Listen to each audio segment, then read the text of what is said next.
আসসালামু আলাইকুম। বাসায় আজ কেক বানিয়েছিলাম, তাই ভাবলাম আপনাদের সাথে শেয়ার করি।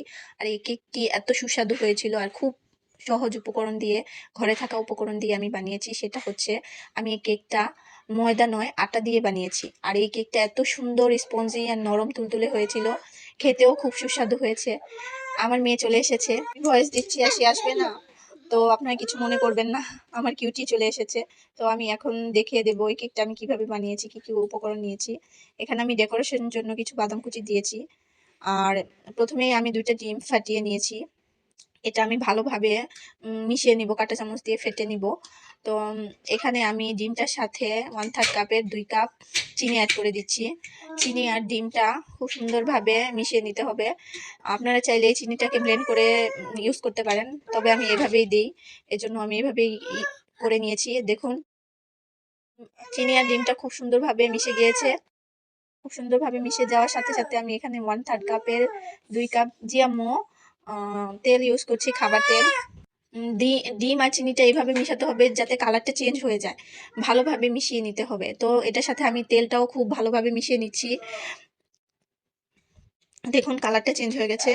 এর মধ্যে আমি তিন তিন টেবিল চামচের মতো লিকুইড দুধ রুম টেম্পারেচারের অ্যাড করে দিচ্ছি। এতে খেতে কেকটার অনেক সুস্বাদু হবে।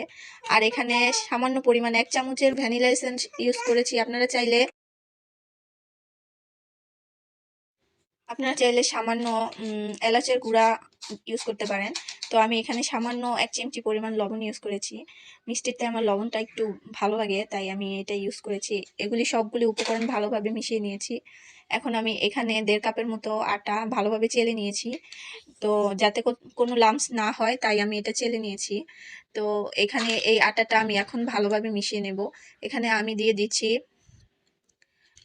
এক চা চামচের মতো বেকিং সোডা, আর দিয়ে দিচ্ছি আধা চা চামচের মতো বেকিং পাউডার। তো এখন এই সবগুলো উপকরণ ভালোভাবে আমি মিশিয়ে নেব। এক হাতে করছি ভিডিওটা, তাই ভালোভাবে সম্পূর্ণটা দেখাতে পাচ্ছি না, আমার হেল্পিং হ্যান্ড নেই। তো এই যে আমার মিশ্রণটা রেডি, পারফেক্ট। দেখুন এইরকম হয়েছে। এটা এমনভাবে ব্যাটারটা তৈরি করতে হবে যাতে কোনো লাম্পস না থাকে। তো আমি এখানে যেই প্যানটাতে আমি কেকটা তৈরি করব, সেখানে আমি একটা কাগজ মাপ মতো কেটে নিয়েছি, সাদা কাগজ। তো এই প্যানটাতে আমি আগে থেকেই তেল ব্রাশ করে নিয়েছিলাম।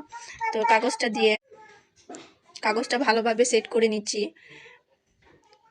এতে করে কেকটা পুড়ে যাওয়ার কোনো সম্ভাবনা থাকবে না। তো আমি কেকের ব্যাটারটা প্যানটার মধ্যে ঢেলে দিচ্ছি। এখন এভাবে সেট করে নিতে হবে আস্তে আস্তে। আর মাঝখানটাতে এভাবে একটু কাঁটা চামচ বা ছুরি যেটাই হোক, সেই জিনিসটা দিয়ে একটু নেড়ে দিতে হবে যাতে ভিতরে কোনো বাতাস না থাকে। তো আমার কেকটা পারফেক্ট রেডি হয়ে গেছে। তো আমি বেক করার আগে আমি কিছু সামান্য বাদাম কেটে রেখেছিলাম, সেটাই উপর দিয়ে ডেকোরেশনের জন্য দিয়ে দিচ্ছি।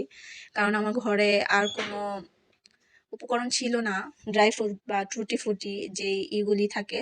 তো আমি ভাবলাম আমার ছেলে যখন বাদাম খেতে চায় সেটাই দিয়ে দিই। তো এখানে আমি একটা পাতিলায় স্ট্যান্ড রেখে, চুলাতে বালু রেখে কিছুটা সময় গরম করে নিয়েছিলাম।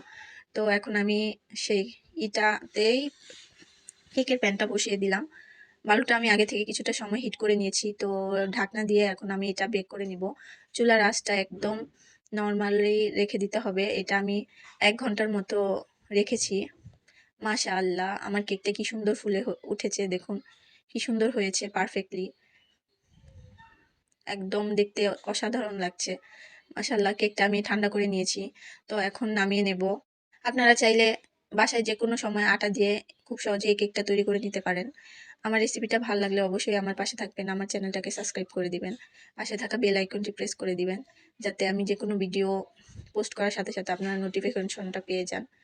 তো আমার এই কেকটা বানাতে বেশি সময় লাগেনি, বেশি কিছু অ্যাড করিনি। আপনারা চাইলে যে কোনো সময় এই কেকটা বাসায় বানিয়ে নিতে পারেন, খেতে খুবই সুস্বাদু হয় এই কেকটা। তো আজ এই পর্যন্তই। আল্লাহ।